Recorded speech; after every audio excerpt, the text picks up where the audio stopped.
Fisherman के लिए अलग मंत्रालय बनाया गया। आजादी के इतने साल के बाद पहली बार फिशरमैन के लिए किसान क्रेडिट कार्ड की सुविधा बीजेपी ने दी। पहली बार 20,000 करोड़ की मत्स्य संपदा योजना बीजेपी ने बनाई। अब बीजेपी ने अपने मैनिफेस्टो में फिशरमैन के लिए प्रोडक्शन और प्रोसेसिंग क्लस्टर बनाने की घोषणा की है। और इसका भी बड़ा लाभ हमारे जो मछुआरे भाई बहन हैं उस पूरे समाज को मिलने वाला है। साथियों, बीजेपी के प्रयासों से अलग यहां की कांग्रेस की सरकार कर्नाटका को तबाह करने में जुटी है। कांग्रेस क्राइम को कंट्रोल करने के बजाय एंटी सोशल और एंटी नेशनल माइंडसेट को बढ़ावा दे रही है। हुबली में कुछ दिन पहले हमारी एक बेटी के साथ जो हुआ उसे देखकर पूरा देश चिंतित है। हर मां बाप को कर्नाटका में अपनी बेटी की चिंता सता रही है। किसके कारण? कांग्रेस के पाप के कारण।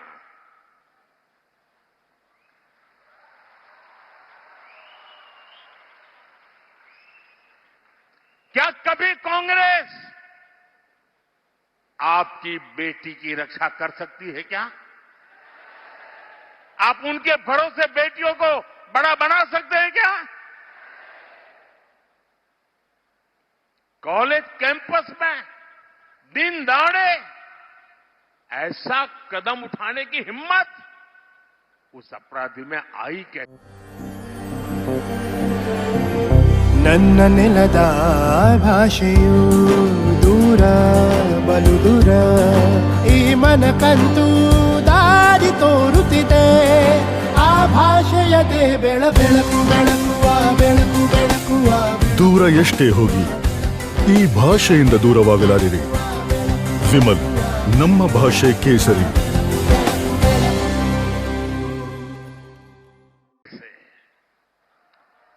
उन्हें पता है वोट बैंक के भूखे लोग कुछ दिन के बाद उनको बचा लेंगे, इसलिए ये पाप करने की हिम्मत आती है भाइयों।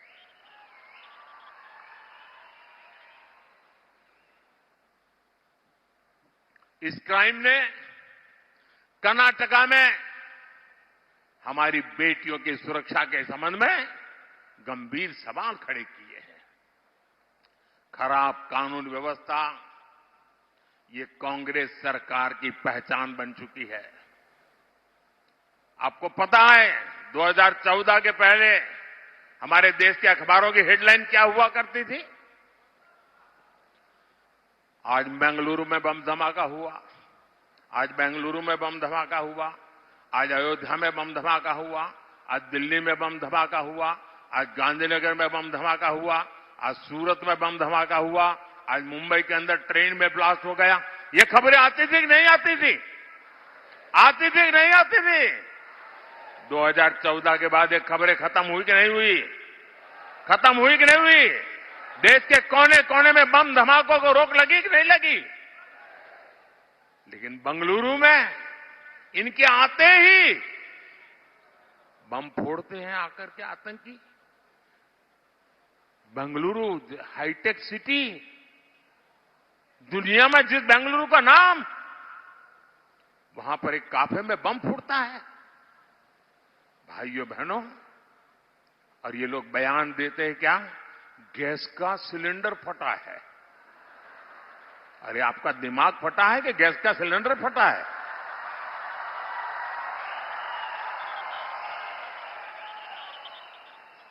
हो क्या गया इन लोगों को? और जब मामला एनआईए के पास गया तब जाकर के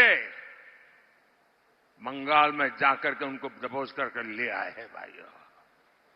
और जिसके पीछे जिन लोगों का नाम है, पीएफआई जैसे संगठन जिसको प्रतिबंध लगा है, वायनाड में ऐसे पीएफआई के संगठनों की मदद ली जाती है तो फिर उनका तूफान और बढ़ेगा कि नहीं बढ़ेगा?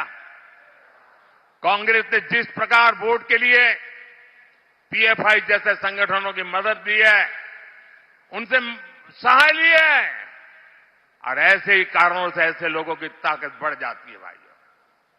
कांग्रेस का ट्रैक रिकॉर्ड आतंकियों के मारे जाने पर आंसू बहाने का आपको याद होगा। दिल्ली में आतंकी घटना घटी थी, कांग्रेस की एक नेता आंसू बहा रही थी कि आतंकी क्यों मारा गया। ये मैं नहीं कह रहा हूं, कांग्रेस के नेता कह रहे हैं।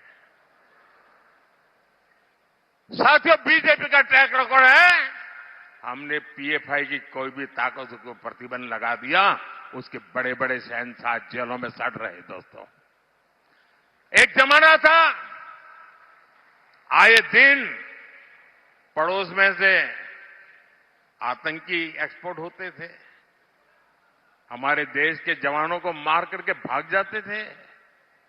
अब सर्जिकल स्ट्राइक होता है, और ये नया हिंदुस्तान है, ये घर में घुस के मारेगा।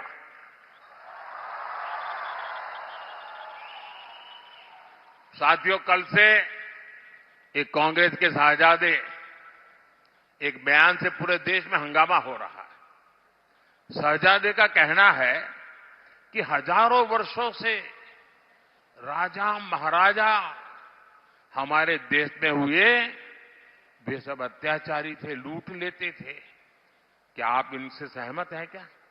इस भाषा से सहमत है क्या? क्या अपने पापों को छिपाने के लिए देश के राजा महाराजाओं को गाली गलौज करना उचित है क्या? ये शोभा देता है क्या? कांग्रेस का ट्रैक रिकॉर्ड रहा है कि उसने भारतीय संस्कृति को नष्ट किया, भारत के इतिहास को सहित इतिहास नहीं रखा, उसको तोड़ा मरोड़ा है। कांग्रेस का मकसद यही था कि छत्रपति शिवाजी महाराज, महाराणा प्रताप, ऐसे महान योद्धाओं का इतिहास अगली पीढ़ी को पता न चले। ये साहजादे बाहर राजा महाराजा को गाली देते, उसको मालूम नहीं है छत्रपति 500 साल का सपना, 500 साल का इंतजार समाप्त होता है, लेकिन ये तब होता है जब आपके वोट की ताकत मिलती है।